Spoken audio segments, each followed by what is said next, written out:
Alright, this will be just a real quick video. This is just to show a reference for anybody that bought the total cost involved rear torque arm suspension and planned on running mini tubs. Now they make a kit for mini tub. If you're like me and you bought it prior to that kit, there are differences. You need to buy it. I need to call them and ask about a couple things before I end up doing more work than's necessary. One, this rear bar that I shortened, matched up eye to eye, they are different. Just FYI, you cannot just shorten it. These tabs that the rear coilovers mount to have to move inward because the axle pieces that mount to the other end of the shock move inward due to the rear links that originally went here that would interfere with the tire, so now they're moving them to here. They will be mounted off of this X brace with a tab that will go right here, and it'll mount in between there.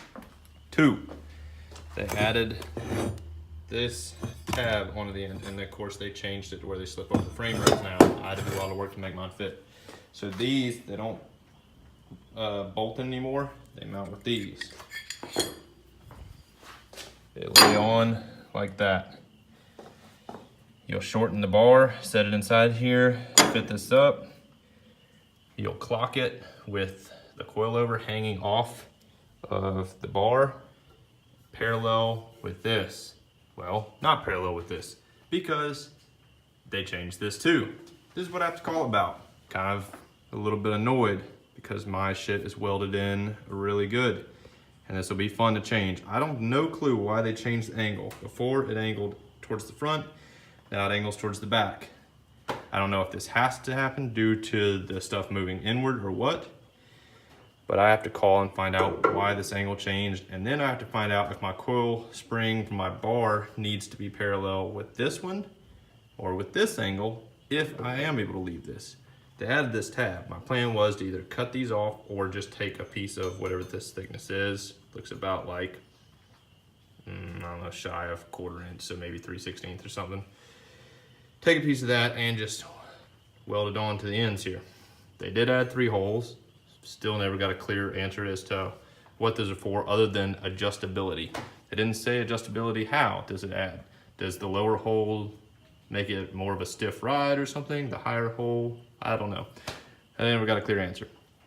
Their tech support seems to be, for lack of a better term, busy all the time. They're not real quick to answer emails, and they're kind of hard to get on the phone, seems like.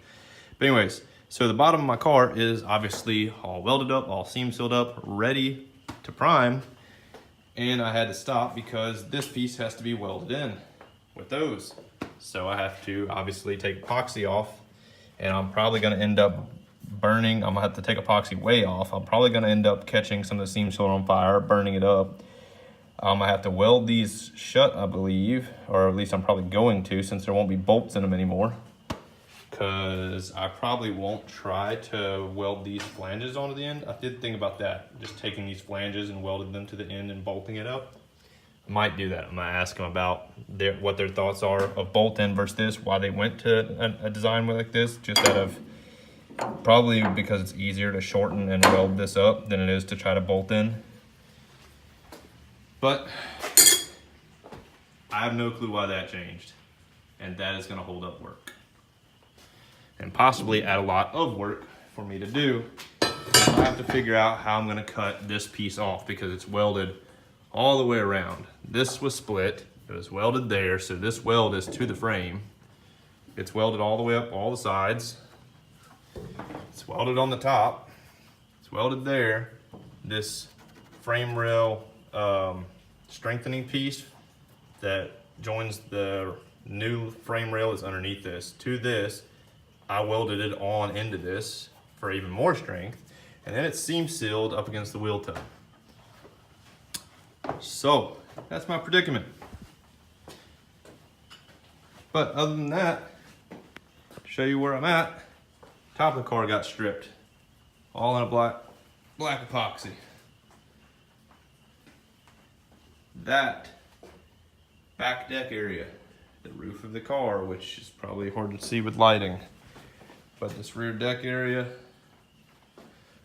these sail panels, those pieces, all the roof, were all painted in that new platinum rust encapsulator. Brushed it all on. I still have to go and hit the back side.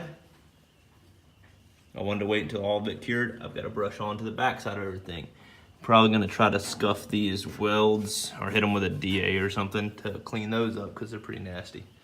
I'll probably clean those before I brush the rust cap on.